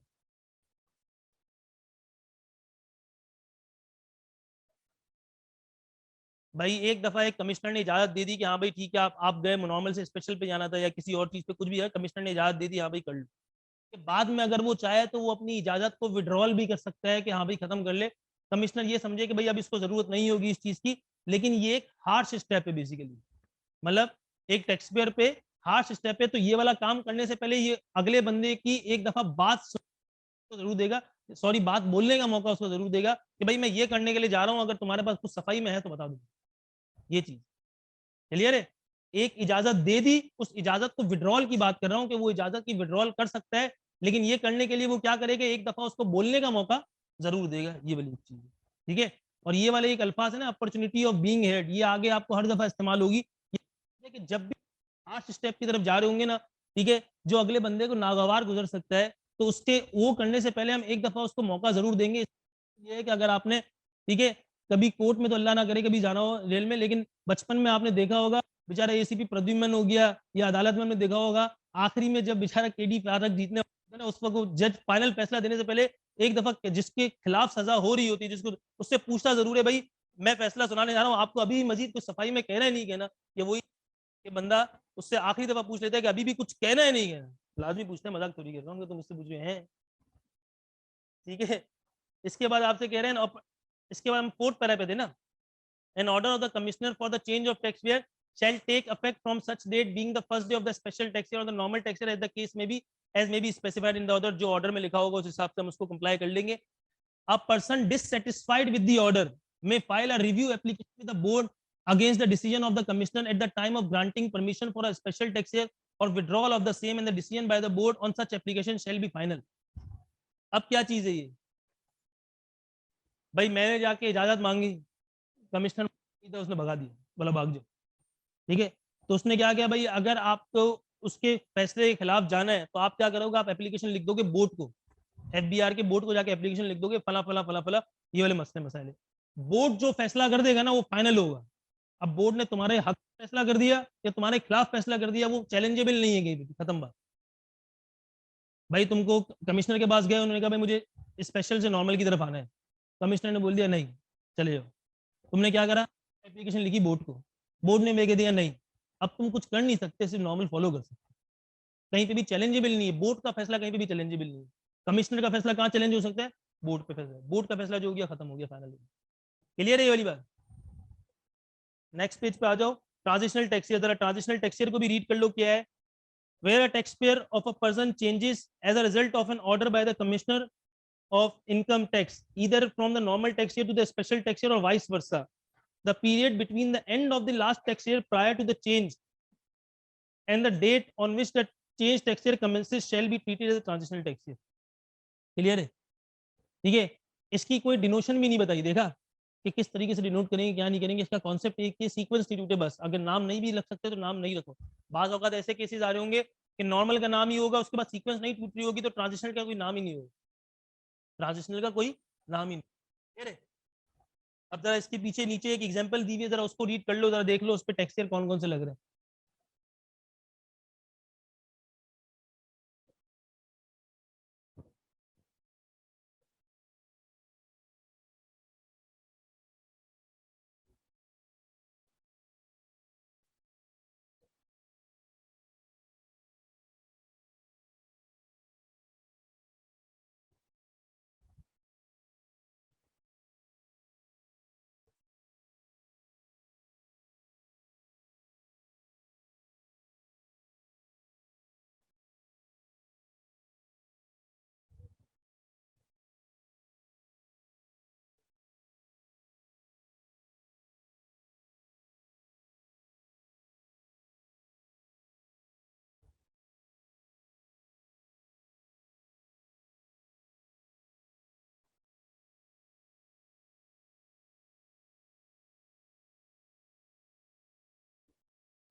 हाँ भाई, पहले वाले का नाम बताओ, क्या नाम होगा? 1 सितंबर 2020 से स्टार्ट होकर 31 अगस्त 2021 पे खत्म हो रहा है। स्पेशल टैक्स ईयर है और इसकी ड्यूरेशन क्या होगी? 2022। क्लियर है ये वाली चीज? किसी को कोई मसला तो नहीं है इसमें? इसके बाद वाला बताओ, जो 1 जनवरी 2021 से स्टार्ट होकर 31 दिसंबर, ये भी स्पेशल टैक्स ईयर है, इसका नाम क्या होगा? 2022। ठीक है, इसके बाद 1 अप्रैल 2021 से स्टार्ट होकर 31 मार्च 2022 पे खत्म हो रहा है, ये कौन सा है? स्पेशल है, और ये भी कौन सा होगा? 2022। इसके बाद है 1 मई 2021 से स्टार्ट होके 30 अप्रैल 2022 पे खत्म हो रहा है, ये क्या है? ये भी स्पेशल है। ठीक है, और इसका नाम भी क्या होगा? 22। इसके बाद आपसे कहते हैं 1 जुलाई 2021 से स्टार्ट होके 30 जून 2022 पे खत्म हो जाएगा, ये क्या है? नॉर्मल है, और इसका नाम क्या होगा? 22। कोई मसला है इसमें किसी को? ठीक हो गया। तो यहाँ तक की कहानी तो हमारी हो गई खत्म। क्या आपने देख लिया? इनकम 5 हो गई, आपने कह दिया पर्सन भी 3 हो गए, और आपके पास टैक्स ईयर भी कितने किस्म के थे? 3 किस्म के टैक्स ईयर थे। ये वाली कहानी तो हो गई आपकी खत्म। ठीक है भाई, इसको रिमूव कर दूं पूरे को मैं?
हाँ भाई, अब एक बताओ, पर्सन आपको बताया 3 किस्म के पर्सन थे, इंडिविजुअल, एओपी, कंपनी। ठीक है, अब एक बात बताओ, एक बंदे के पास, ठीक है, मेरे पास इधर सीएनआईसी मौजूद है, पाकिस्तान का सीएनआईसी मौजूद है। ठीक है, तो जरूरी है मैं यहाँ का रेजिडेंट भी हूँ? रेजिडेंट किस बिहाफ पे होता है ये बताओ? जो रह रहा हो, बिल्कुल ऐसा ही है, जो रह रहा होगा इधर, यानी कि जिसने इधर पाकिस्तान में रहता होगा वो बेसिकली यहाँ का रेजिडेंट कहलाया जाएगा। जरूरी नहीं है कि जिस बंदे के पास सीएनआईसी मौजूद है या पाकिस्तानी पासपोर्ट मौजूद है वो यहाँ का रेजिडेंट भी हो। इसका मतलब ये हो गया एक बंदा जिसके पास पाकिस्तान का सीएनआईसी मौजूद होगा या नाइकॉप मौजूद होगा या पासपोर्ट मौजूद होगा, वो नॉन रेजिडेंट भी हो सकता है यहाँ का, हो सकता है भाई बाहर रहता हो, मुमकिन। इसी तरीके से वाइस वर्सा ये भी हो सकता है, एक बंदा है जो कि सपोज कर लो भाई अमेरिका का है, ठीक है, उधर का नेशनल है, उधर का पासपोर्ट है, हर चीज उधर की है, लेकिन हो सकता है पाकिस्तान में रेजिडेंट हो, इधर आके रुक सकता है ना, ये वाली चीज। तो हमने ये देखा कि बंदे का फैसला कि वेदर वो रेजिडेंट है या नहीं है, उसका फैसला उसकी रिहाइश से, उसके पासपोर्ट से या उसके डोमिसाइल से वगैरह से नहीं हो सकता, ठीक है। अब एक बात मुझे एक बात बता दो, एक बंदा जिस बंदे ने यहाँ पर होगा पाकिस्तान में, अगर उस बंदे ने यहाँ पे रह के पैसे कमाए होंगे तो इस मुल्क को टैक्स देगा ना, ठीक है। हमने कहा अगर वो इस मुल्क में रहता ही नहीं है तो ही टैक्स देगा। तो हमने देखा पर्सन पे टैक्स तो लगेगा, उनकी इनकम भी देखी जाएगी, लेकिन दूसरी शर्त होगी एक रेजिडेंट पर्सन पे टैक्स लग रहा होगा, जिसकी रिहाइश इधर होगी, जो इधर रहता होगा, ठीक है। एक बंदा अब रिहाइश है, जो भी चीज है, रेजिडेंट बंदे पे टैक्स लगना चाहिए मेरे पास यहाँ पे, ऐसा ही है ना। अब जाहिर सी बात है अगर मैं यहाँ पर मुल्क में रहता ही नहीं हूँ इस मुल्क में, तो मैं इस मुल्क का क्यों टैक्स भरूंगा भाई, मैं तो नहीं भरूंगा, मैं तो जाहिर सी बात है मैं जिस मुल्क में हूँ मैं उस मुल्क का टैक्स भरूंगा, यही चीज कहती है ना, कानून तो यही कहता है और इंसानी अकल भी यही कहती है ना भाई, मैं जहाँ रहूंगा मैं वहां के टैक्स दूंगा, मैं क्यों दूंगा उस जगह के टैक्स जहाँ पे मैं रहता ही नहीं हूँ, वो मेरी जिम्मेदारी में नहीं आएगा। तो ये बात बिल्कुल क्लियर है कि जो टैक्स लगेगा वो एक रेजिडेंट बंदे पे लग रहा होगा, एक नॉन रेजिडेंट पे नहीं लग रहा होगा। तो हर पर्सन, हमारे पास कितने किस्म के, 3 किस्म के बंदे, इंडिविजुअल एओपी कंपनी हमें देखना पड़ेगा तीनों में से रेजिडेंट कौन है। एक नॉन रेजिडेंट की तो हम इनकम टैक्स देख ही नहीं सकते, एक नॉन रेजिडेंट को तो हम देखेंगे ही नहीं ना, एक नॉन रेजिडेंट होगा उसकी तो हमें कहानी देखनी ही नहीं है। हमें क्या देखना है कि हमारे पर्सन में से रेजिडेंट कौन होगा, उन तीनों की कहानियां देखनी पड़ेंगी। तो अब हमें यह समझना पड़ेगा कि हमारे पर्सन में से रेजिडेंट और नॉन रेजिडेंट की क्लासिफिकेशन हम किस तरीके से कर सकते हैं, हमारे बंदों में हम रेजिडेंट और नॉन रेजिडेंट की क्लासिफिकेशन हम किस बेसिस पे कर सकते हैं, तो ये हमें पड़ेगी। तो हम बात करते हैं सबसे पहले इंडिविजुअल की बेसिस पे। किसकी बेसिस पे? इंडिविजुअल की बेसिस पे रेजिडेंट नॉन रेजिडेंट हम कैसे देखेंगे। एक इंडिविजुअल की बेसिस पे नॉन रेजिडेंट और रेजिडेंट की डेफिनेशन ये कहता है, टेक्स्ट वाले, ठीक है, आ इंडिविजुअल शेल, पेज नंबर 52 पे आ जाओ।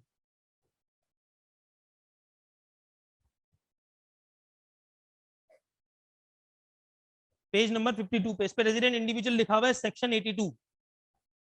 वो क्या कहता है इसमें जरा देखो, a individual shall be a resident individual for the tax year if the individual is resident in Pakistan for the period or periods amounting in aggregate 183 days or more than in a year। उसने क्या कह दिया, साल में कितने दिन होते हैं?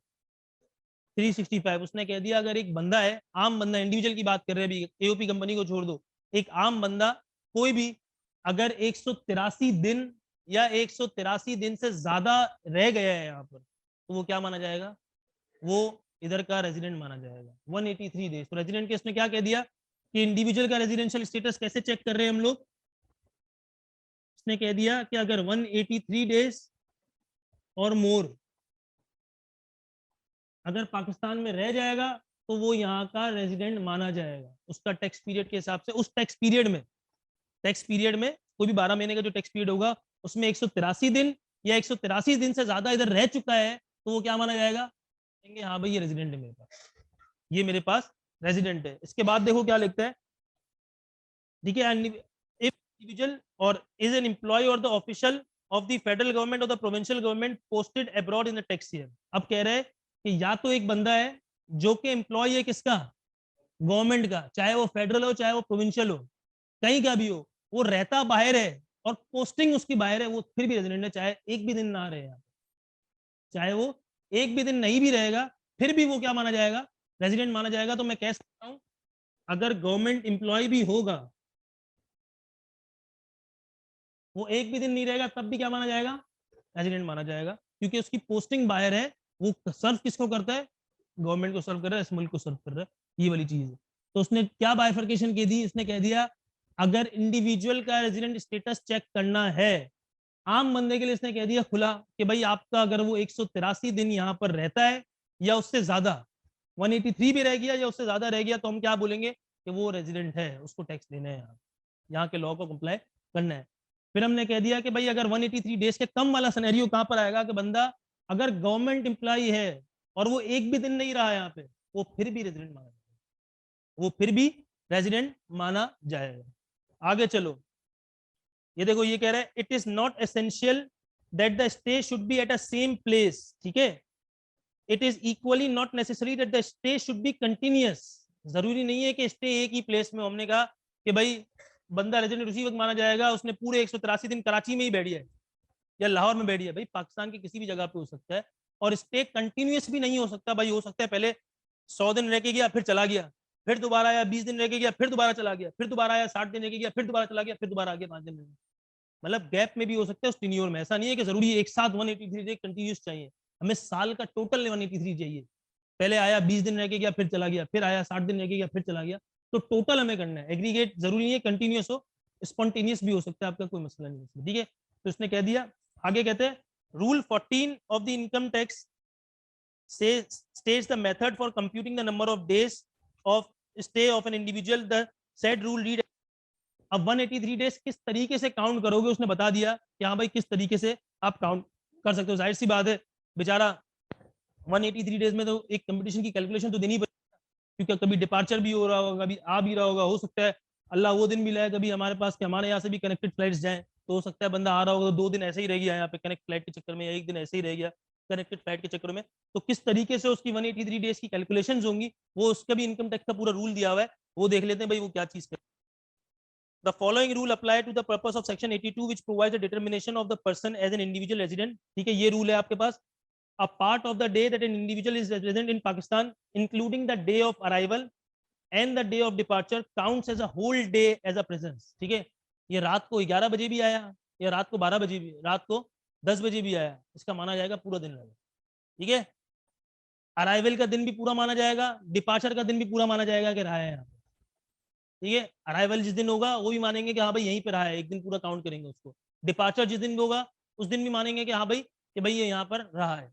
आगे चलो, the following days in which an individual is wholly or present count as a whole day of such presence, namely अगर इन दिनों पे भी यहाँ पर मौजूद है तो हम पूरा दिन माने जाएंगे। अब पब्लिक हॉलीडे 23 मार्च को अगर इधर है तो हम छुट्टी नहीं माने जाएंगे कि नहीं है, वो माना जाएगा इधर ही रहा है पब्लिक हॉलीडे पे, इंक्लूडिंग सिक लीव, ठीक है। भाई उसने अपनी कंपनी से लीव ली हुई है, जो भी की हुई है, कोई गोरा आया हुआ था अपनी कंपनी से लीव लिया तब भी वो रहा तो यहीं रहा था, कोई मसला, वो भी पूरा दिन माना जाएगा। A day that an individual's activity Pakistan is interrupted because of a strike, lockout, delay or receipt of supplies, ठीक है। बंदा इधर आया था किसी मकसद की वजह से, ठीक है, भाई को छींक आई, हड़ताल में हो गई, ठीक है, बंद कर दिया एक एक, लेकिन फिर भी उस बंदे का पूरा दिन माना जाएगा कि वो यहाँ पर है, ठीक है। इसके बाद क्या चीज है, a holiday spent by the individual in Pakistan before, during और after any activity in Pakistan, भाई कोई भी हॉलीडे आया था, संडे आ गया, वो भी इसने रहा तो पूरा दिन माना जाएगा। ये सब पूरे पूरे दिन काउंट किए जाएंगे इसके 183 डेज की कैलकुलेशंस में आपके पास। फिर कहता है a day or part of a day when an individual in present Pakistan solely by a reason of being in transit between two different places outside Pakistan does not count as a day present in Pakistan। सिर्फ ये एक reason है जो मैं बता रहा था कि अल्लाह पाक ऐसा भी दिन लाए, ठीक है। अभी आज आपको यहाँ से कहीं पे भी जाना होता है तो भाई बेसिकली क्या, एक ट्रांजिट प्लेस है बेसिकली, ऐसा ही है ना। अब आज आपको हो सकता है भाई तुर्की जाना हो, या हो सकता है आपको मदीना जाना हो, या हो सकता है कहीं पे भी आपको जाना हो, तो बेसिकली लोग बहुत सारे वाया फ्लाइट लेते हैं, वाया फ्लाइट लेते हैं दुबई के थ्रू। क्या है भाई, अब जाहिर से वाया फ्लाइट लेंगे तो हो सकता है एक दिन का स्टे भी कर दें, ठीक है। हो सकता है भाई नहीं करें तो एटलीस्ट कुछ घंटे तो रुकना ही पड़ेगा वहां पे। तो ये वाली चीज है, अगर एक बंदा यहाँ पे मौजूद होने का सिर्फ मकसद ही यही था कि उसको कनेक्टेड फ्लाइट मिली हुई है यहाँ से, वो यहाँ पे रुकने का सिर्फ एक मकसद था कि उसने मजीद आगे चल रहा है, वो दिन उसका काउंट नहीं होगा, वो दिन उसका काउंट नहीं होगा। मैं अल्लाह पा कोई ऐसा बंदा आ गया उसने बोला भाई मुझे जाना है आगे, ठीक है, उसने बोला मैं पाकिस्तान से होते होते जाऊंगा, तो इधर आया, एयरपोर्ट पे रुका, एयरपोर्ट पे रुकने का सिर्फ एक मकसद है, वो अपनी अगली फ्लाइट का इंतजार कर रहा है, तो वो उसका दिन माना नहीं जाएगा, वो काउंट नहीं करेंगे। सिर्फ एक ये वाला डे जिसका सोली रीजन क्या हो, बीइंग इन ट्रांजिट, इधर रहने का मकसद सिर्फ क्या है, वो बीइंग, ये काउंट नहीं किया जाएगा। बाकी सब डेज की काउंटिंग उसने आपको बता दी कि 183 डेज क्या है, किस तरीके से। तो हमारी कहानी वहां पे आके खत्म होती है। अगर एक इंडिविजुअल बंदे का रेजिडेंट स्टेटस चेक करना है तो क्या देखने है उसके कि भाई वो 183 दिन रह जाए या नहीं रह जाए। अगर 183 दिन के कम वाला बंदा होगा तो हम देख रेजिडेंट माना जाएगा। क्लियर है। फिर इसने 183 दिन की कैलकुलेशन बता दी कि भाई किस किस तरीके से आपको 183 डेज कैलकुलेट करना है। कोई मसला है इसमें? ठीक है भाई, आगे चलें।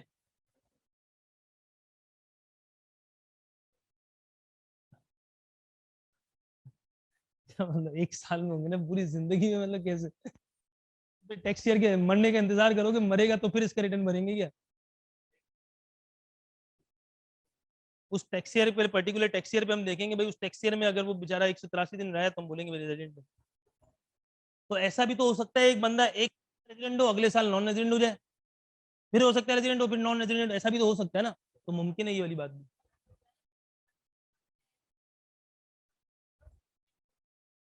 अगर हाँ हाँ, तो वो तो उसमें हमें कोई मसला थोड़ी, वो तो देगा खाने पीने वाले, क्या करेगा, रेस्टोरेंट पे टैक्स नहीं दे, खाना तो खा रहे हैं ना वो, जो जिस चीज पे टैक्स दे रहे हैं उसको तो एंजॉय कर रहे हैं ना, वो वाली चीज को, ये वाली चीज है।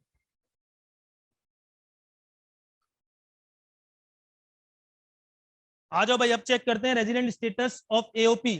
हमने चेक कर लिया रेजिडेंट स्टेटस ऑफ इंडिविजुअल, अब चेक कर लेते हैं स्टेटस एओपी।